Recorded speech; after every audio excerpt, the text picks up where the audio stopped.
शुक्लाम्बरधरं विष्णुं शशिवर्णं चतुर्भुजं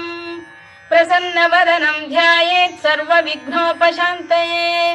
व्यासं वसिष्ठनप्तारं शक्तेः पौत्रमकल्मषं पराशरात्मजं वन्दे शुकतातं तपोनिधिं। व्यासाय विष्णुरूपाय व्यासरूपाय विष्णवे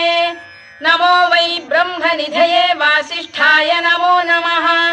अविकाराय शुद्धाय नित्याय परमात्मने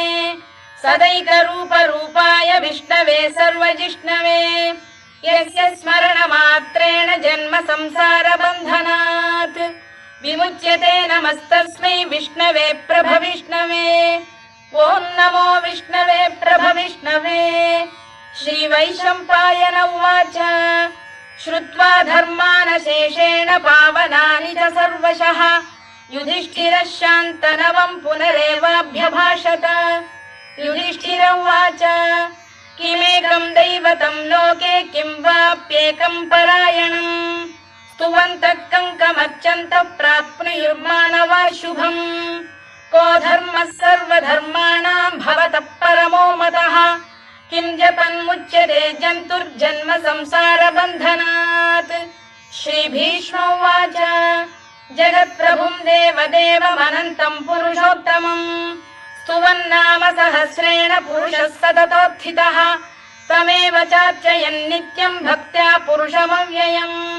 ध्यायन् स्तुवन् नमस्यं च यजमानस्तमेव च अनादिनिधनं विष्णुं सर्वलोकमहेश्वरम् लोकाध्यक्षं स्तुवन् नित्यं सर्वदुःखातिगो भवेत्। ब्रह्मण्यं सर्वधर्मज्ञं लोकानां कीर्तिवर्धनम् लोकनाथं महद्भूतं सर्वभूतभवोद्भवम् एष मे सर्वधर्माणां धर्मोऽधिकतमो मतः यद्भक्त्या पुण्डरीकाक्षं स्तवैरच्चेन्नरः सदा परमं यो महत्तेजः परमं यो महत्तपः परमं यो महद्ब्रह्म परमं यः परायणम् पवित्राणां पवित्रं यो मङ्गलानां च मङ्गलम्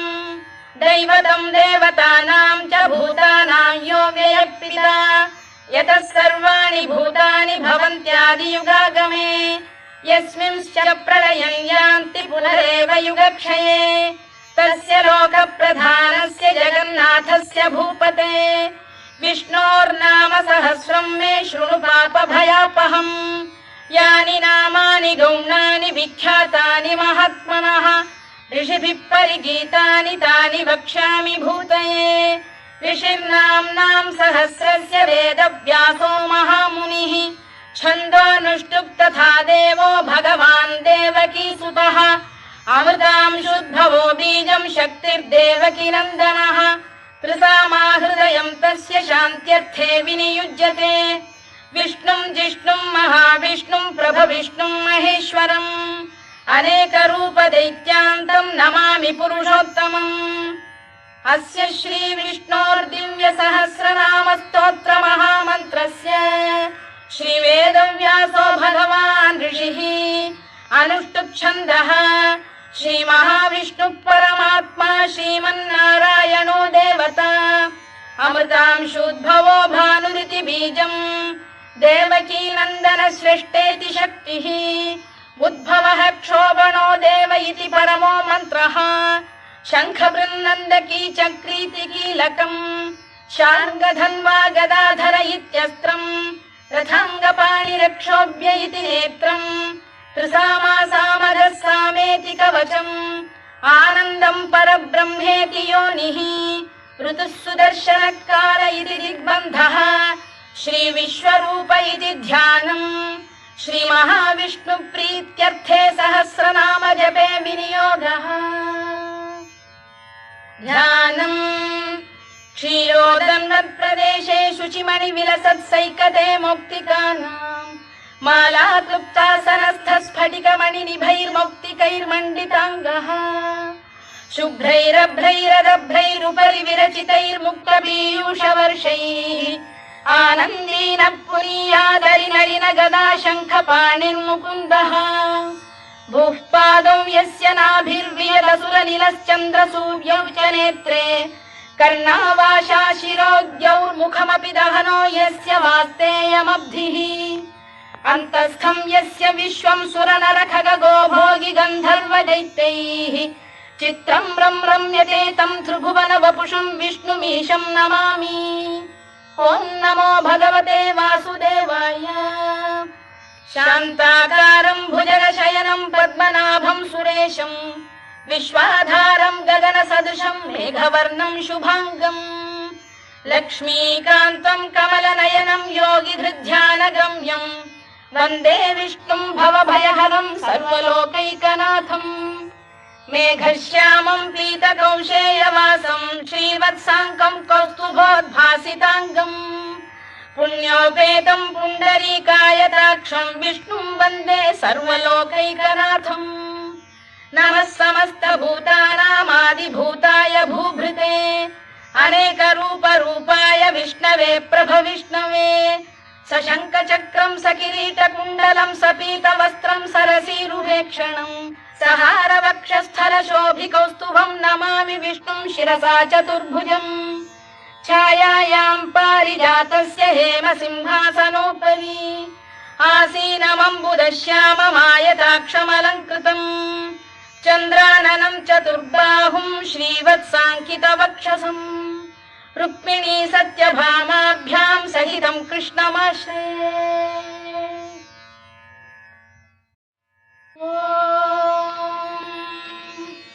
विश्वं विष्णुर्वषत्कारो भूतभव्य भवत्प्रभुः भूतभृद्भावो भूतात्मा भूतभावनः भूतात्मा परमात्मा च मुक्तानां परमागतिः अव्ययः पुरुषः साक्षी क्षेत्रज्ञोऽक्षर एव च योगो योगविदां नेता प्रधानपुरुषेश्वरः नारसिंहवपुः श्रीमान् केशवः पुरुषोत्तमः सर्वः शिवस्थाणुर्भूतादिर्निधिरव्ययः सम्भवो भावनो भर्ता प्रभवः प्रभुरीश्वरः स्वयंभूः शम्भुरादित्यः पुष्कराक्षो महास्वनः अनादिनिधनो धाता विधाता धातुरुत्तमः अप्रमेयो ऋषिकेशः पद्मनाभोऽमरप्रभुः विश्वकर्मा मनुस्पष्टा स्थविष्ठस्थविरो ध्रुवः अग्राह्यः शाश्वतः कृष्णो लोहिताक्षप्रदर्दनः प्रभूतस्त्रिककुब्धाम पवित्रं मङ्गलं परम् ईशानप्राणद प्राणो ज्येष्ठः श्रेष्ठः प्रजापतिः हिरण्यगर्भो भूगर्भो माधवो मधुसूदनः ईश्वरो विक्रमी धन्वी मेधावी विक्रमक्रमः अनुत्तमो दुराधर्षः कृतज्ञः कृतिरात्मवान् सुरेशः शरणं शर्म विश्वरेता प्रजाभवः अधः संवत्सरो व्याल प्रत्ययः सर्वदर्शनः अजः सर्वेश्वरः सिद्धः सिद्धिः सर्वादिरच्युतः वृषाकपिरमेयात्मा सर्वयोगविनिसृतः वसुर्वसुमनः सत्यः समात्मा संमितः समः अमोघः पुण्डरीकाक्षो वृषकर्मा वृषाकृतिः रुद्रो बहुशिरा बभ्रुर्विश्वयोनिश्रुतिश्रवाः अमृतः शाश्वतस्थाणुर्वरारोहो महातपाः सर्वगः सर्वविद्भानुर्विश्वक्सेनो जनार्दनः वेदो वेदविदव्यङ्गो वेदाङ्गो वेदवित्कविः लोकाध्यक्षः सुराध्यक्षो धर्माध्यक्षः कृताकृतः चतुरात्मा चतुर्व्यूहश्चतुर्दंष्टश्चतुर्भुजः भ्राजिष्णुर्भोजनं भोक्ता सहिष्णुर्जगदादिजः अनघो विजयो जेता विश्वयोनिः पुनर्वसुः उपेन्द्रो वामनः प्रांशुरमोघः शुचिरूर्जितः अतीन्द्रः सङ्ग्रहः सर्गो धृतात्मा नियमो यमः वेद्यो वैद्यः सदा योगी वीरः माधवो मधुः अतीन्द्रियो महामायो महोत्साहो महाबलः महाबुद्धिर्महावीर्यो महाशक्तिर्महाद्युतिः अनिर्देश्य वपुः श्रीमान् अमे आत्मा महाधृधृत् महेश्वासो महीभर्ता श्रीनिवासः सताङ्गतिः अनिरुद्धः सुरानन्दो गोविन्दो गोविदाम्पतिः मरीचिर्दमनो हंसः सुपर्णो भुजगोत्तमः हिरण्यनाभः सुतपाः पद्मनाभः प्रजापतिः अमृत्युः सर्वदृक्सिंहः सन्धाता सन्धिमान् स्थिरः अजो दुर्मर्षणः शास्ता विश्रुतात्मा सुरारिः गुरुर्गुरुतमो धाम सत्यः सत्यपराक्रमः निमिषो निमिषस्रग्वी वाचस्पतिरुदारधीः अग्रणीर्ग्रामणी श्रीमान् न्यायो नेता समीरणः सहस्रमूर्धा विश्वात्मा सहस्राक्षः सहस्रपात् आवर्तनो निवृत्तात्मा संवृतः सम्प्रवर्धनः अधः संवर्तको वह्निरनिरोधरणीधरः सुप्रसाद प्रसन्नात्मा विश्वधृक् विश्वभुग्विभुः सत्कर्ता सत्कृतः साधुर्जह्नुर्नारायणो नरः असंख्येयो प्रमेयात्मा विशिष्टः शिष्टकृच्छुचिः सिद्धार्थः सिद्धसङ्कल्पः सिद्धिदः सिद्धिसाधनः वृषाही वृषभो विष्णुर्वृषपर्वा वृषोदरः वर्धनो वर्धमानश्च विविक्तः श्रुतिसागरः सुभुजो दुर्धरो वाग्मी महेन्द्रो वसुदो वसुः नैकरूपो बृहद्रूपः शिपिविष्टप्रकाशनः ओजस्तेजोद्युतिधर प्रकाशात्मा प्रतापनः वृद्धस्पष्टाक्षरो मन्त्रश्चन्द्रांशुर्भास्करद्युतिः अमृतांशुद्धवो भानुः शशबिन्दुः सुरेश्वरः औषधम् जगतः सेतुः सत्यधर्मपराक्रमः भूतभव्यभवन्नाथः पवनः पावनो नरः कामः कामकृत्कान्तः कामः कामप्रदप्रभुः युगादिकृद्युगावर्तो नैकमायो महाशनः अदृश्यो व्यक्तरूपश्च सहस्रजिदनन्तजित् इष्टो विशिष्टः शिष्टेष्टः शिखण्डी नघुषो वृषः क्रोधः क्रोधकृत्कर्ता विश्वबाहुर्महीधरः अच्युत प्रथित प्राण प्राणदो वासवानुजः अपां निधिरधिष्ठानमप्रमत्त प्रतिष्ठितः स्कन्द स्कन्दधरो धुर्यो वरदो वायुवाहनः वासुदेवो बृहद्भानुरादिदेवः पुरन्दरः अशोकस्तारणस्तारः शूरः शौरिर्जनेश्वरः अनुकूलः शतावर्तः पद्मी पद्मनिभेक्षणः पद्मनाभोरविन्दाक्षः पद्मगर्भः शरीरभृत् महर्धिर्वृद्धो वृद्धात्मा महाक्षो गरुडध्वजः अतुलः शरभो भीमः समयज्ञो हविर्हरिः सर्वलक्षणलक्षण्यो लक्ष्मीवान् समितिञ्जयः विक्षरो रोहितो मार्गो हेतुर्दामोदरः सः महीधरो महाभागो वेगवानमिताशनः उद्भवः क्षोभणो देवः श्रीगर्भः परमेश्वरः करणम् कारणम् कर्ता विकर्ता गहनो गुहः व्यवसायो व्यवस्थानः संस्थानस्थानदो ध्रुवः परद्धिः परमस्पष्टः तुष्टः पुष्टः शुभेक्षणः रामो विरामो विरतो मार्गो नेयोनयोनयः वीरः शक्तिमताम् श्रेष्ठो धर्मो धर्मविदुत्तमः वैकुण्ठः पुरुष प्राण प्राणद प्रणवपृतुः हिरण्यगर्भः शत्रुघ्नो व्याप्तो वायुरधोक्षजः ऋतुः सुदर्शनकारः परमेष्ठी परिग्रहः उग्रः संवत्सरो दक्षो विश्रामो विश्वदक्षिणः विस्तारस्थावरस्थाणुः प्रमाणम् बीजमव्ययम् अर्थोऽनर्थो महाकोशो महाभोगो महाधनः अनिर्विण्णस्थविष्ठो भूर्धर्मयूपो महामखः नक्षत्रनेमिर्नक्षत्री क्षमः क्षामः समीहनः यज्ञयुज्यो महेज्यश्च क्रतुः सत्रम् सदाम् गतिः सर्वदर्शी विमुक्तात्मा सर्वज्ञो ज्ञानमुत्तमम् सुव्रतः सुमुखः सूक्ष्मः सुघोषः सुखदः सुहृद् मनोहरोजितक्रोधो वीरबाहुर्विदारणः स्वापनः स्ववशो व्यापी नैकात्मा नैककर्मकृत् वत्सरो वत्सलो वत्सी रत्नगर्भोधनेश्वरः धर्मकृद्धर्मी सदसक्षरमक्षरम् अविज्ञाता सहस्रांशुर्विधाता कृतलक्षणः गभस्तिनेमिः सप्तस्तः सिंहो भूतमहेश्वरः आदिदेवो महादेवो देवेशो देवभृद्गुरुः उत्तरो गोपतिर्गोप्ता ज्ञानगम्यः पुरातनः शरीरभूतभृद्भोक्ता कपीन्द्रो भूरि दक्षिणः सोमपो मृतपः सोमः पुरुजित् पुरुषत्तमः विनयो जयः सत्यसन्धो दाशार्हः सात्वताम् पतिः जीवो विनयिता साक्षी मुकुन्दो मितविक्रमः अम्भोनिधिरनन्तात्मा महोदधिशयोऽन्तकः अजो महार्घः स्वाभाव्यो जितामित्रप्रमोदनः आनन्दो नन्दनो नन्दः सत्यधर्मा त्रिविक्रमः महर्षि कपिलाचार्यः कृतज्ञो मेदिनीपतिः त्रिपदस्त्रिदशाध्यक्षो महाशृङ्गकृतान्तकृत् महावराहो गोविन्दः सुषेणः कनकाङ्गनी गुह्यो गभीरो गहनो गुप्तश्चक्रगदाधरः मेधास्वाङ्गो जितकृष्णो दृढः सङ्कर्षणोच्युतः वरुणो वारुणो वृक्षः पुष्कराक्षो महामनाः भगवान् भगहानन्दी वनमाली हलायुधः आदित्यो ज्योतिरादित्यः सहिष्णुर्गतिसप्तमः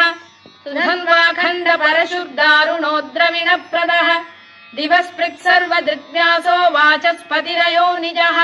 त्रिसामासामगः साम निर्वाणम् भेषजम् भिषज सन्न्यासकृच्छमः शान्तो निष्ठा शान्तिः परायणम् शुभाङ्गः शान्तिदः स्रष्टा कुमुदः कुवलेशयः गोहितो गोपतिर्गोप्ता वृषभाक्षो वृषप्रियः अनिवर्ती निवृत्तात्मा संक्षेप्ताक्षेमकृत् शिवः श्रीवत्सवक्षः श्रीवासः श्रीपतिः श्रीमताम्बरः श्रीधः श्रीशः श्रीनिवासः श्रीनिधिः श्रीविभावनः श्रीधर श्रीकर श्रेयः श्रीमान् लोकत्रयाश्रयः स्वक्षः स्वङ्गः शतानन्दो नन्दिर्ज्योतिर्गणेश्वरः विजितात्मा विधेयात्मा सत्कीर्तिश्छिन्न संशयः उदीर्णः सर्वतश्चक्षुरनीशः शाश्वतस्थिरः भूषयो भूषणो भूतिर्विशोकः शोकनाशनः अर्चिष्मानर्चितः कुम्भो विशुद्धात्मा विशोधनः अनिरुद्धो प्रतिरथः प्रद्युम्नो मितविक्रमः कालनेमिनिः वीरः शौरिः शूरजनेश्वरः त्रिलोकात्मा त्रिलोकेशः केशवः केशिहा हरिः कामदेवः कामपालः कामी कान्तकृतागमः अनिर्देश्य वपुर्विष्णुर्वीरोऽनन्तो धनञ्जयः ब्रह्मण्यो ब्रह्मकृद्ब्रह्मा ब्रह्म ब्रह्मविवर्धनः ब्रह्मविब्राह्मणो ब्रह्मी ब्रह्मज्ञो ब्राह्मणप्रियः महाकमो महाकर्मा महातेजा महोरगः महाक्रतुर्महायज्वा महायज्ञो महाहविः स्तव्यस्तव प्रियस्तोत्रम् स्तुतिस्तोतारणप्रियः पूर्णः पूरयिता पुण्यः पुण्यकीर्तिरनामयः मनोजवस्तीर्थकरो वसुरेता वसुप्रदः वसुप्रदो वासुदेवो वसुर्वसुमनाहविः सद्गतिः सत्कृतिः सत्ता सद्भूतिः सत्परायणः शूरसेनो यदुश्रेष्ठः सन्निवासः सुयामुनः भूतावासो वासुदेवः सर्वासु निलयो नलः दर्पः दर्पदो दृप्तो दुर्धरोऽथा पराजितः विश्वमूर्तिर्महामूर्तिर्दीप्तमूर्तिरमूर्तिमान् अनेकमूर्तिरव्यक्तः शतमूर्तिः शताननः एकोनैकः स वक्र किं यत्तत्पदमनुत्तमम् लोकबन्धुर्लोकनाथो माधवो भक्तवत्सलः सुवर्णवर्णो हेमाङ्गो वराङ्गश्चन्दनाङ्गदी वीरः विषमः शून्यो घृता क्षीरचरश्चरः अमानी मानदो मान्यो लोकस्वामी त्रिलोकधृत् सुमेधा मेधजो धन्यः सत्यमेधाधराधरः तेजो वृषोद्युतिधरः सर्वशत्रभृताम्बरः प्रग्रहो निग्रहो व्यग्रो नैकशृङ्गो गदाग्रजः चतुर्मूर्तिश्चतुर्बाहुश्चतुर्व्यूहश्चतुर्गतिः चतुरात्मा चतुर्भावश्चतुर्वेदविदेकपात् समावर्तो निवृत्तात्मा दुर्जयो दुरतिक्रमः दुर्लभो दुर्गमो दुर्गो दुरावासो दुरारिः शुभाङ्गो लोकसारङ्गः स्तुतन्तु वर्धनः इन्द्रकर्मा महाकर्मा कृतकर्मा कृतागमः उद्भवः सुन्दरः सुन्दो रत्ननाभः सुलोचनः अर्को वाजसनः शृङ्गी जयन्तः सर्वविजयी सुवर्णबिन्दुरक्षोभ्यः सर्ववागीश्वरेश्वरः महाह्रदो महागर्तो महाभूतो महानिधिः कुमुदः कुन्दरः कुन्दः पर्जन्यः पावनो निलः अमृताशोऽमृतवपुः सर्वज्ञः सर्वतोमुखः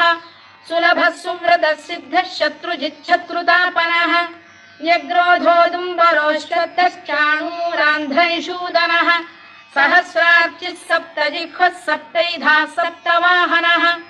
अमूर्तिरनघोचिन्त्यो भयकृद्भयनाशनः अणुबृहत्कृशस्थूलो गुणभृन्निर्गुणो महान् अधृतस्वभृतस्वास्य प्राग्वंशो वंशवर्धनः धारभृत्कथितो योगी योगीशः सर्वकामदः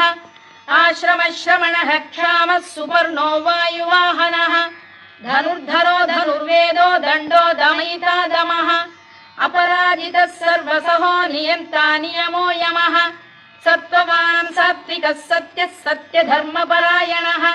अभिप्रायप्रियार्होरः प्रियकृत्प्रीतिवर्धनः विहाय सगदिर्ज्योतिः सुरुचिर्पुतभुग्विभुः रविर्विरोचनः सूर्यः सविता रविलोचनः अनन्तो हुतभुग्भोक्ता सुखदो नैकजोऽग्रजः अनिर्विण्णः सदामर्षी लोकाधिष्ठानमद्भुतः सनातनतमः कपिलः कपिरव्ययः स्वस्तिदः स्वस्तिकृत् स्वस्तिः स्वस्ति भुक् स्वस्ति दक्षिणः आरौद्रः कुण्डली चक्री विक्रम्यूर्जितशासनः शब्दातिगः शब्दसः शिशिरः शर्वरीकरः अक्रूरपेशलो दक्षो दक्षिणः क्षमिणां वरः विद्वत्तमो वीतभयः पुण्यश्रवणकीर्तनः उत्तारणो दुष्कृतिः पुण्यो दुःस्वप्ननाशनः वीरः रक्षणः सन्तो जीवनपर्यवस्थितः अनन्तरूपोऽनन्तश्रीर्जितमन्युर्भयापहः चतुरश्रो गभीरात्मा विदिशो व्यादिशो दिशः अनादिर्भूर्भुवो लक्ष्मी सुवीरो रुचिराङ्गदः जननो जनजन्मादिर्भीमो भीमपराक्रमः आधारनिलयो धाता पुष्पहास प्रजागरः ऊर्ध्वरः सत्पथाचार प्राणरः प्रणवप्रणः प्रमाणं प्राणनिलय प्राणभृत्प्राणजीवनः तत्त्वं तत्त्वविदेकात्मा जन्म मृत्युजरातिगः भूर्भुवः स्वस्तरुस्तारः सविता प्रपितामहः यज्ञो यज्ञपतिर्यज्वा यज्ञाङ्गो यज्ञवाहनः यज्ञभृद्यज्ञकृद्यज्ञी यज्ञभुग्यज्ञसाधनः यज्ञान्तकृद्यज्ञगुह्यमन्नमन्नाद एव च आत्मयोनिः स्वयं जातो वैखानः सामगायनः देवकीनन्दनः स्रष्टा क्षितीशः पापनाशनः शङ्खबृन्नन्दकी चक्री शार्ङ्गधन्वा गदाधरः रथाङ्गपाणिरक्षोभ्यः सर्वप्रहरणायुधः सर्वप्रहरणायुध ॐ नम इति वनमाली गरीशाङ्गी शङ्खी चक्री च नन्दकी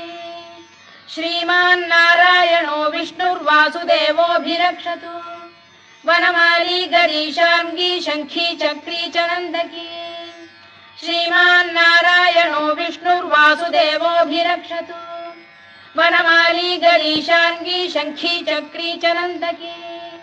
श्रीमान्नारायणो विष्णुर्वासुदेवोऽभिरक्षतु इतीदं कीर्तनीयस्य केशवस्य महात्मनः नाम्नां सहस्रं दिव्यानामशेषेण प्रकीर्तितम् य इदं शृणुयात् नित्यं यश्चापि परिकीर्तयेत् नाशुभं प्राप्नुयात् किञ्चित् सोमुत्रेह च मानवः वेदान्तको ब्राह्मणः स्यात् क्षत्रियो विजयी भवेत् वैश्यो धनसमृद्धः स्यात् शूद्रः सुखमवाप्नुयात् धर्मार्थी प्राप्नुयात् धर्ममर्थार्थी चार्थमाप्नुयात् कामानवाप्नुयात् कामी प्रजार्थी चाप्नुयात् प्रजाम् भक्तिमान् यः सदोत्थाय शुचिस्तद्गतमानसः सहस्रं वासुदेवस्य नाम्नामेतत्र कीर्तयेत् यशः प्राप्नोति विपुलं याति प्राधान्यमेव च अचलां श्रियमाप्नोति श्रेयः प्राप्नोत्यनुत्तमम् न भयं क्वचिदाप्नोति वीर्यं तेजश्च विन्दति भवत्य रोगोद्युतिमान् बलरूपगुणान्वितः रोगार्तो मुच्यते रोगात् बद्धो मुच्येत बन्धनात् भयान्मुच्येत भीतस्तु मुच्येतापन्न आपदः दुर्गाण्यतितरत्याशु पुरुषः पुरुषोत्तमम् सुवन्नाम सहस्रेण नित्यं भक्तिसमन्वितः वासुदेवाश्रयो मर्त्यो वासुदेवपरायणः सर्वपापविशुद्धात्मा याति ब्रह्म सनातनम् न वासुदेव भक्तानामशु शुभं विद्यते क्वचित् जन्म मृत्युजरा व्याधि भयं नैवोपजायते इमं स्तवमधीयानः श्रद्धा भक्ति समन्वितः युज्येतात्मसुखक्षान्तिः श्रीधृतिस्मृतिकीर्तिभिः न क्रोधो न च मात्सर्यं न लोभो न शुभामतिः भवन्ति कृतपुण्यानां भक्तानां पुरुषोत्तमे द्यौसचन्द्रार्कनक्षत्राखं दिशो भूर्महो दधिः वासुदेवस्य वीर्येण विधृतानि महात्मनः ससुरासुरगन्धर्वं स यक्षोरगराक्षसम् जगत्वशे वर्ततेदं कृष्णस्य सचराचरम् इन्द्रियाणि मनो बुद्धिः सत्त्वं तेजो बलं धृतिः वासुदेवात्मकान्याहुः क्षेत्रं क्षेत्रज्ञ एव च सर्वागमानामाचार प्रथमं परिकल्पते आचार प्रभवो धर्मो धर्मस्य प्रभुरच्युतः ऋषयः पितरो देवा महाभूतानि धातवः जङ्गमा जङ्गमं चेदं जगन्नारायणोद्भवम् योगो ज्ञानं तथा साङ्ख्यं विद्या शिल्पादिकर्म च वेदाः शास्त्राणि विज्ञानमेतत् सर्वं जनार्दनात् एको विष्णुर्महद्भूतं पृथग्भूतान्यनेकशः त्रीन् लोकान् व्याप्य भूतात्मा भुङ्क्ते विश्वभुवव्ययः इमं स्तवं भगवतो विष्णोर्व्यासेन कीर्तितम् पठेद्य इच्छेत् पुरुषः श्रेयत् प्राप्तुं सुखानि च विश्वेश्वरमजं देवं जगतः प्रभुमव्ययम् भजन्ति ये पुष्कराक्षं न ते यान्ति पराभवम् न ते यान्ति पराभवम् ओन्नम इति अर्जुनोवाच पद्मपत्र विशालाक्ष पद्मनाभ सुरोत्तमा भक्तानामनुरक्तानां त्राता भव जनार्दन श्रीभगवानुवाच यो मां नाम सहस्रेण स्तोतुमिच्छति पाण्डव सोऽहमेकेन श्लोकेन स्तुत एव न संशयोन्नम इति व्यास उवाच वासनाद् वासुदेवस्य वासितं भुवनत्रयम् सर्वभूतनिवासोऽसि वासुदेव नमोऽस्तुते वासुदेव नमोऽस्तुते ओन्नम इति पार्वत्युवाच केनोपायेन लघुना विष्णोर्नाम सहस्रकम् पठ्यते पण्डितैर्नित्यं श्रोतुमिच्छाम्यहं प्रभो ईश्वर उवाच श्रीराम राम रामेति रमे रामे मनोरमे सहस्रनाम तत्तुल्यं राम नाम वरानने श्रीराम राम रामेति रमे रामे मनोरमे सहस्रनाम तत्तुल्यं राम नाम वरानने श्रीराम राम रामेति रमे रामे मनोरमे सहस्रनाम तत्तुल्यं राम नाम वरानने राम नाम वरानन ओन्नम इति ब्रह्मोवाच नमोऽस्त्वनन्ताय सहस्रमूर्तये सहस्रपादाक्षि शिरोरुबाहवे सहस्रनाम्ने पुरुषाय शाश्वते सहस्रकोटियुगधारिणे नमः सहस्रकोटियुगधारिणे नमः ओन्नम इति सञ्जय उवाच यत्र योगेश्वर कृष्णो यत्र पार्थो धनुर्धरः तत्र श्रीविजयो भूतिर्ध्रुवा नीतिर्मतिर्मम श्रीभगवानुवाच अनन्याश्चिन्तयन्तो मां ये जनाः पर्युपासते तेषां नित्याभियुक्तानां योगक्षेमं वहाम्यहम् परित्राणाय साधूनां विनाशाय च दुष्कृतां धर्म संस्थापनार्थाय सम्भवामि युगे युगे आर्ता विषण्णाः शिथिलाश्च भीता घोरेषु च व्याधिषु वर्तमानाः संकीर्त्य नारायण शब्दमात्रं विमुक्तदुःखाः सुखिनो भवन्तु कायेन वाचा मनसेन्द्रियैर्वा बुद्ध्यात्मना वा प्रकृते स्वभावात् करोमि यद्यत् सकलं परस्मै नारायणायेति समर्पयामि।